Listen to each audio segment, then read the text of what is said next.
ಯಾವತ್ತೂ ಅಷ್ಟೇ, ನೀವು ಅಳ್ತಿರುವಾಗ ನಿಮಗೆ ಮೋಸ ಮಾಡಿದವರು ಬೇರೆಯೊಬ್ಬರ ಜೊತೆ ನಗಾಡ್ಕೊಂಡು ಇರ್ತಾರಲ್ಲ, ಆ ಮೂಮೆಂಟ್ನ ಯಾವತ್ತೂ ಮರಿಬೇಡಿ. ಯಾಕೆ ಅಂತ ಹೇಳ್ತೀನಿ ಕೇಳಿ. ಈಗ ನಾವು ನಮ್ಮ ಮನೆಯಲ್ಲಿ ಒಂದು ನಾಯಿ ಸತ್ತೋದ್ರೂ ನಾವು ಅಳ್ತೀವಿ. ಅಟ್ಲೀಸ್ಟ್ ಒಂದು 15 ದಿನ ನಮಗೆ ಊಟ ಮಾಡೋಕ್ಕೂ ಮನಸ್ಸು ಬರೋಲ್ಲ. ಯಾಕೆಂದರೆ ನಾವು ಇಷ್ಟು ಪ್ರೀತಿ ಮಾಡಿದ ನಾಯಿನ ಅದು ಹಿಂಗೆ ಸತ್ತೋಗ್ಬಿಡ್ತಲ್ಲ ಅಂತ. ಹಾಗಾದರೆ ಆ ಮನುಷ್ಯ ನಿಮ್ಮ ಜೊತೆ ಅಷ್ಟು ಪ್ರೀತಿ ಮಾಡಿ, ನಿಮ್ಮ ಜೊತೆ ಪ್ರೀತಿ ನಾಟಕ ಮಾಡಿದಾರ, ನಿಮ್ಮ ಜೊತೆ ಇದ್ರ ಏನೋ ಗೊತ್ತಿಲ್ಲ, ಬಟ್ ನಿಮ್ಮನ್ನ ಮೋಸ ಮಾಡಿ ಇಲ್ಲ ನಿಮ್ಮನ್ನ ಬಿಟ್ಟೋಗಿ ಅವ್ರು ಸಡನ್ನಾಗಿ ಅಲ್ಲಿ ಹೇಗೆ ಖುಷಿಯಾಗಿರೋಕ್ಕೆ ಸಾಧ್ಯ?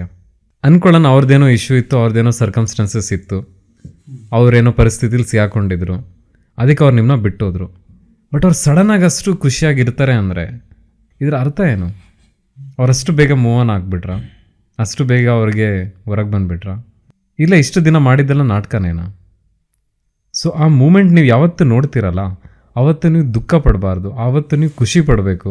ಯಾಕೆಂದರೆ ದೇವ್ರು ನಿಮಗೆ ಕಣ್ಬಿಟ್ಟು ತೋರಿಸಿದ್ದಾನೆ, ಮೂವ್ ಆನ್ ಆಗು, ಇದರಿಂದ ನೀನು ಡಿಸರ್ವ್ ಇಲ್ಲ ಈ ಕಣ್ಣೀರಿಗೆ ಅಂತ. ಖುಷಿ ಆಗಬೇಕು. ಯಾಕೆಂದರೆ ನೀನು ಆಗ್ತಿರೋ ಕಣ್ಣೀರಿಗೆ ಅವನು ಡಿಸರ್ವ್ ಇಲ್ಲ, ಅವಳು ಡಿಸರ್ವ್ ಇಲ್ಲ. ನೀನು ಇಲ್ಲಿಂದ ಹೋಗು, ಇಲ್ಲಿಂದ ಮೂವ್ ಆನ್ ಆಗು. ನಿನ್ನ ಕಣ್ಣೀರಿಗೆ ಇದು ವ್ಯಾಲ್ಯೂಬಲ್ ಅಲ್ಲ.